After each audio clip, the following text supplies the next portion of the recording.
Data manipulation in R using DPLYR package. So DPLYR package is a grammar of data manipulation. It enables efficient manipulation of data with advantages of speed and simplicity of coding. So DPLYR is the package which helps manipulate data using available set of variables. It helps in enhancing the accuracy and precision of the data we are using.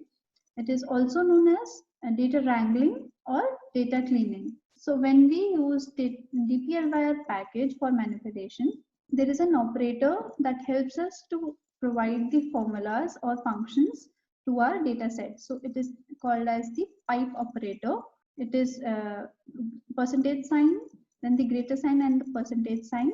So it creates a pipe symbol or the pipe operator which passes data from the output of the function to the left and puts it by default into the first parameter of the function on the right.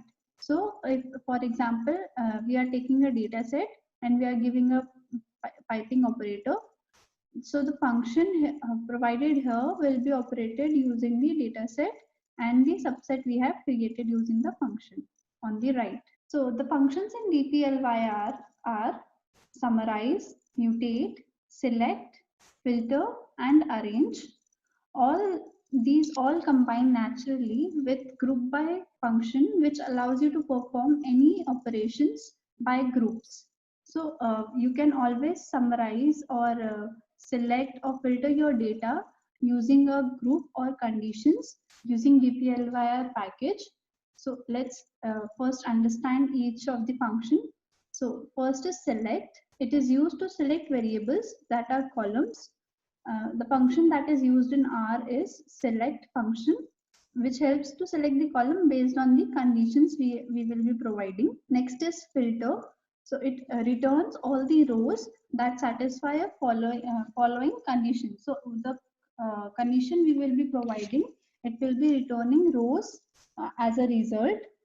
Generally, it is used with relational or logical operators. Function that is used in R is filter, which filters the row based on the condition. So next is summarize. Summarize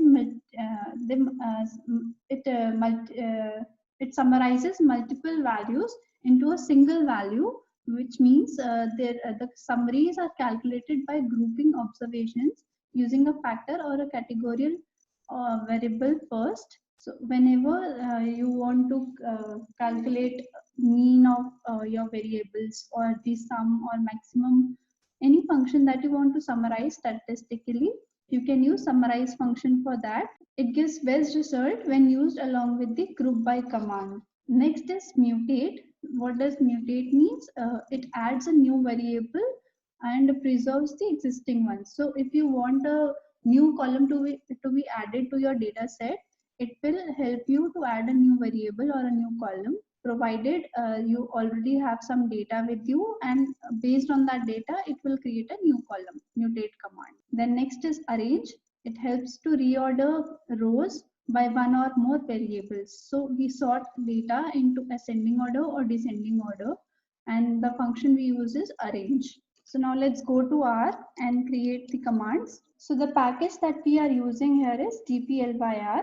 If you are not having this data set, this package, so you can install it using package tab here, install DPLYR, or you can give the command install.packages to install the package name with DPLYR. So I already have this package. I am just loading it. You do not have to install it every time.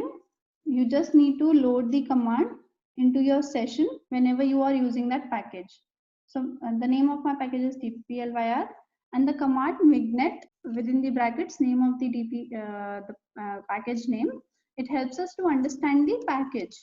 So if I give this command Vignet, so Vignet helps you with the introduction of the package. So here there is introduction of DPLYR.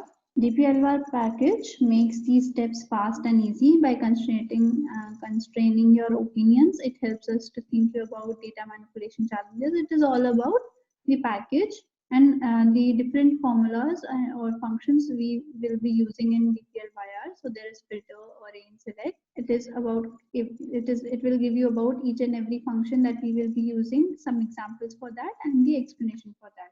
So let's load the library.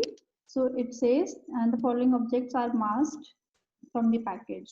Now we are going to start with our first function, that is select. For that I am using empty cars data package, and I am copying all the empty car data variables into df variable. So we will be converting the relevant columns of empty cars into factors, so that in further analysis and summarization we will be easily able to use factor variables. So for that I am first making a variable name, a vector with factor columns name, vector calls, and within that I am taking variable names as cylinder, transmission, then gear and carb.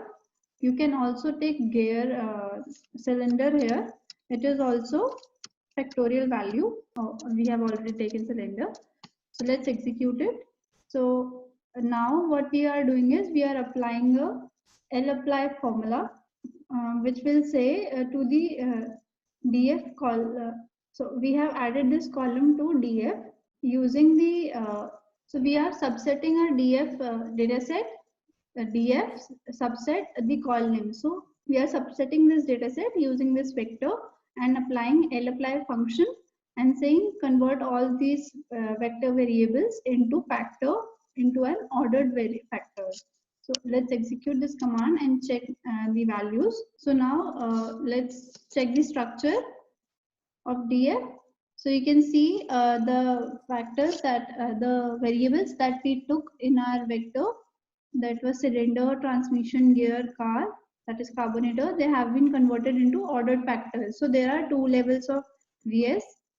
AM is of two levels, then gears are of 3 levels, cylinder is of 3 levels, and carbonators are of 6 levels. Let's go further. Now what we are doing is we are applying sapply function. What will it do? It will return a vector with different lists for checking the frequency of each of the factor column that we created. So it is a kind of table.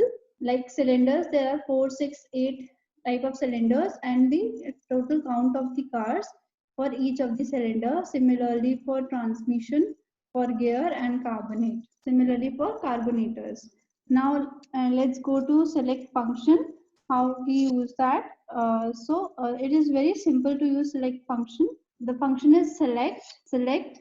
Then first we are giving this name of data set. So here I have taken empty cars. You can take df here. The name of our data set was df, and mpg, that means we want to select all the mpg rows, mpg column from df data set. Let's execute it.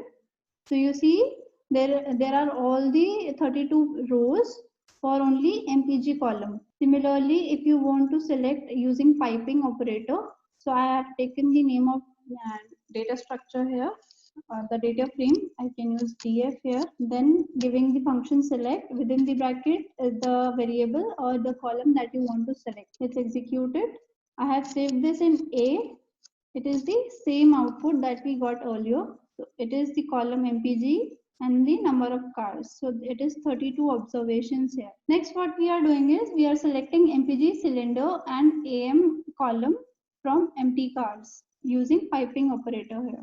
Let's see the first 6 rows using head command. So you see we have selected.